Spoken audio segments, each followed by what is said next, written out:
Some people knew that this little guy was here, but this is his debut.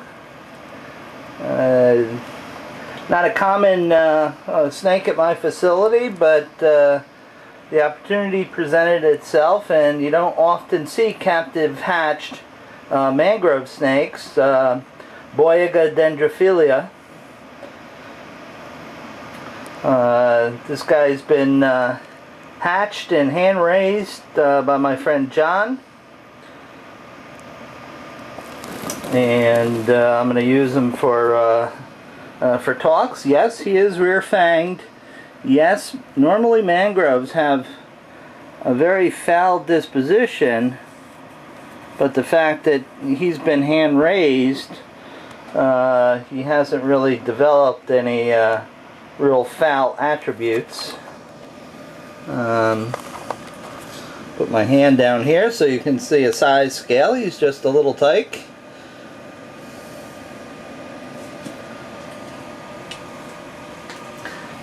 Now this genus of rear fangs has a number of species, some that are more toxic than others, but all the rear fangs will have a mixture of many different neurotoxins and hemotoxins. They're just poorly delivered. Boiga has some very enlarged maxillary teeth. These are not grooved or hollow in any way, shape, or form, and basically the venom's chewed into the wound. And the venom is in relatively small quantities, appropriate for their size of prey that they're after. For you and I to absorb a serious dose of mangrove venom, we really have to let the little sucker chew on you for a while. Also, would have to be a pretty big one, and you know, I'm not particularly into pain like that, so it's the sort of thing that I would not be interested in letting them do. But all the components are there of some of the very lethal cobra toxins, three-fingered toxins. They're all in just tiny quantities and are delivered very poorly by their immature venom apparatus. So that's my mangrove snake. I'm going to return him to his enclosure now that he's had a nice drink, and move on with tonight's festivities. You know, I am just not comfortable with one-handing this, but let's try. Okay, here we have a rather twitchy black mamba, and the water bottle is very far away. Okay, here. You're okay. There's some water. There's some water. There you go.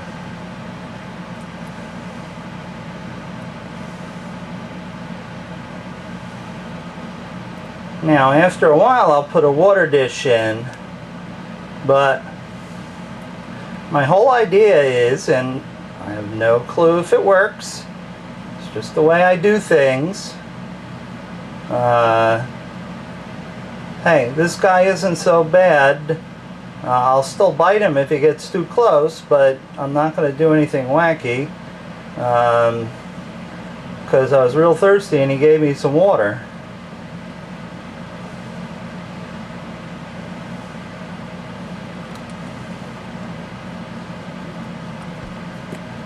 Okay, come here.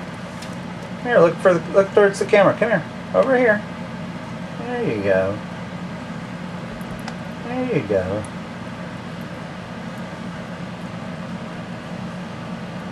The head is at least 2 inches long. He's not as big as the big one, Momzilla down there, but he's pretty good. He's a big one.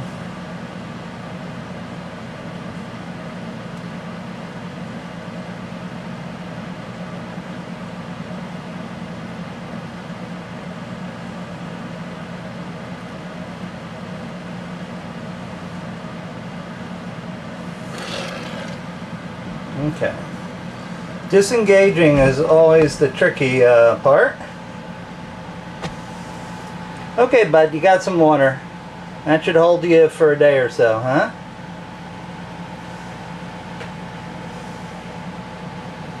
Oh yeah, we're still thirsty, aren't we, huh?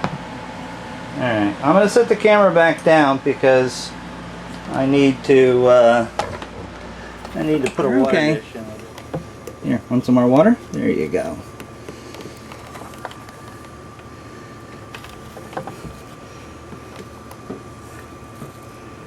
I'm trying to keep my hand a low profile there and not give her a target. But if you look at her pupil, it's not terribly dilated. And this is the gal that I pulled off all the ticks. So she's an exceptionally forgiving Gabby. Here you go, sweetheart. There you go. Gabbies are known, at least the eastern ones, are known to be a little bit more forgiving and a lot more docile than their western counterparts. There's a number of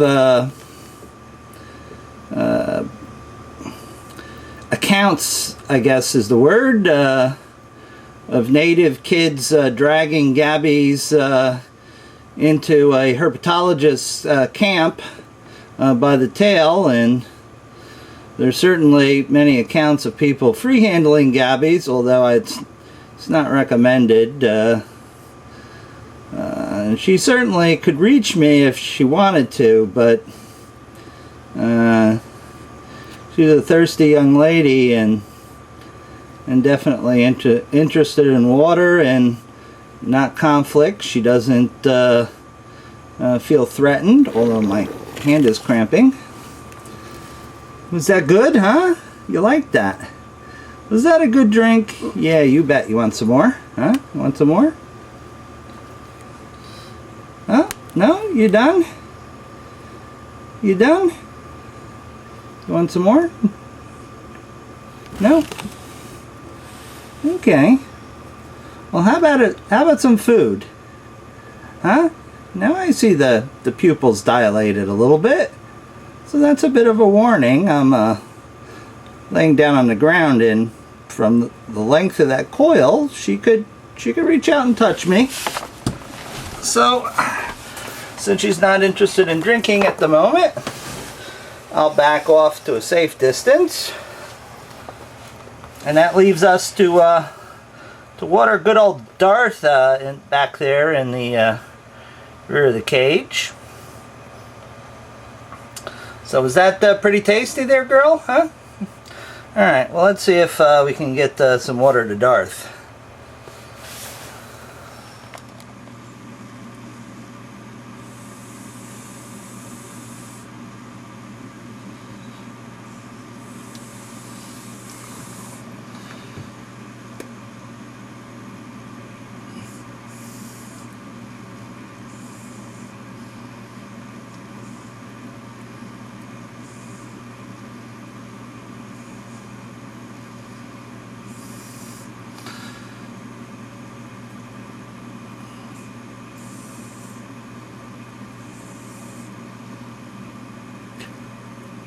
This Bitis parviacula is a bit unique from other Bitis, is that he actually tilts his head up to receive water from the squeeze bottle, allowing it to flow in the right direction. He was a bit thirsty. I missed watering him this morning, and he really had a nice drink, and I just turned the camera on here at the last bit.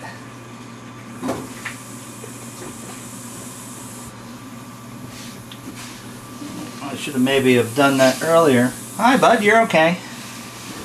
This guy can be very explosive and a bit scary even for me. Large bitis exploding usually do scare me, despite everybody thinking that I have a large set of cornioles, if that's how you say it in Spanish.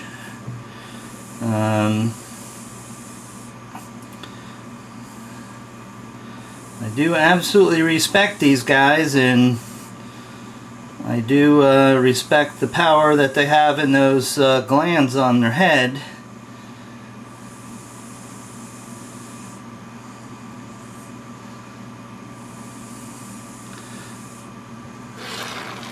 So I don't purposefully try to put myself in harm's way. It's just that I prefer the personal touch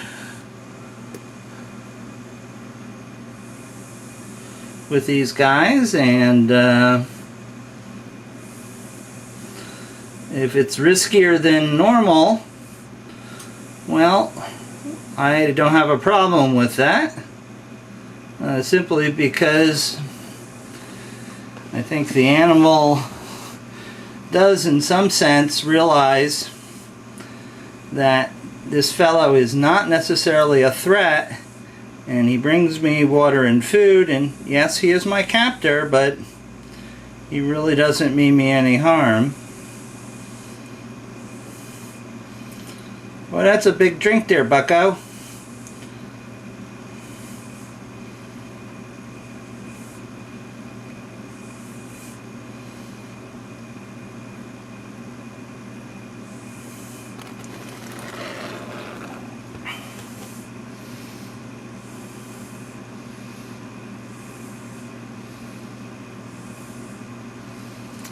Do you want to reward me and the folks watching with a nice big yawn, huh? No? You're going to turn away and yawn.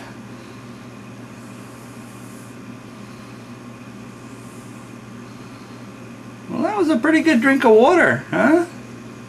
That was pretty good. Oh, now we wipe our face.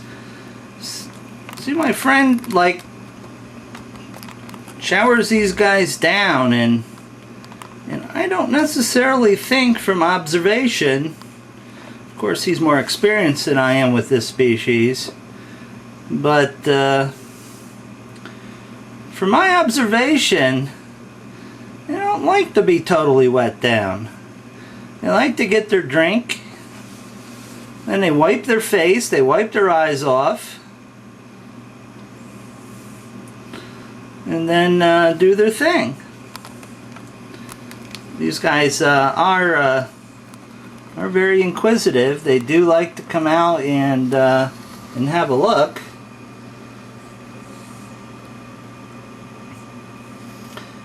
Now look, you need to settle down because all that yummy water that you just sucked in is going to come out, huh? Yep. No, stay away from the electricity. See, I told you it was going to come out your mouth. I told you. Now, go on back in your cage.